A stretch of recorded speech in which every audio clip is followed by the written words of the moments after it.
Hi குட்டீஸ், ஒரு நிமிஷம் வானத்தை பாருங்க. ரெயின்போல ஏதோ ஒரு பெரிய தப்பு நடந்திருக்கு. நம்ம ஊதா கலர் திடீர்னு காணாம போச்சுன்னா என்ன ஆகும் தெரியுமா? ஆமாம், ஒரு ஊரில் வானத்துக்கு ரொம்ப பக்கத்தில் ஒரு கலர்ஃபுல் வானவில் குடும்பம் வாழ்ந்துச்சு. எல்லோரும் ஜாலியாக இருந்தாங்க. சிவப்பு ரொம்ப பவராக இருந்துச்சு, மஞ்சள் ரொம்ப பிரைட்டாக இருந்துச்சு. ஆனால் நம்ம குட்டி ஊதா மட்டும் வருத்தமாக இருந்துச்சு. எல்லோரும் என்னை கடைசியாக தான் பார்க்குறாங்க, நான் இல்லைனா கூட ரெயின்போ அழகாக தான் இருக்கும்னு அது சோகமாக யோசிச்சிச்சு. அதனால் யாருக்கும் சொல்லாமல் ராத்திரி இருட்டில் மறைஞ்சு போச்சு.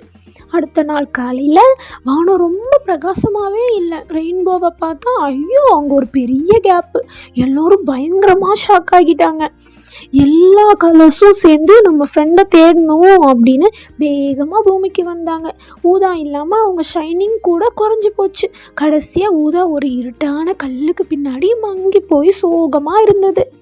அப்போ சிவப்பு சொல்லுது, ஊதா நீ இல்லாமல் நாங்கள் முழுமையாக இல்லை, எங்களோட அழகே நீ தான். அதுக்கு நீலம் சொல்லுது, ஆமா ஊதா, நீ தான் வித்தியாசமான அழகு, நீ தான் நம்ம எல்லாரையும் ஒன்றா இணைக்கிற கனெக்டிங் பாயிண்ட். ஊதாவுக்கு ரொம்ப சந்தோஷம்.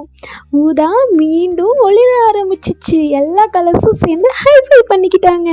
ரெயின்போ இப்போ முன்னை விட சூப்பராக பிரகாசமாக வானத்தில் மின்னிச்சு. குட்டீஸ், நீங்கள் எந்த கலராக இருந்தாலும், எவ்வளோ குட்டியாக இருந்தாலும், நீங்கள் இந்த உலகத்தில் ரொம்பவே ஸ்பெஷல். இந்த கதை உங்களுக்கு பிடிச்சிருந்தா மறக்காமல் லைக் பண்ணுங்கள். உங்கள் ஃபேவரட் கலர் என்னன்னு கீழே கமெண்ட் பண்ணுங்கள். அடுத்த கதைக்கு சப்ஸ்கிரைப் பண்ணுங்கள். டாடா.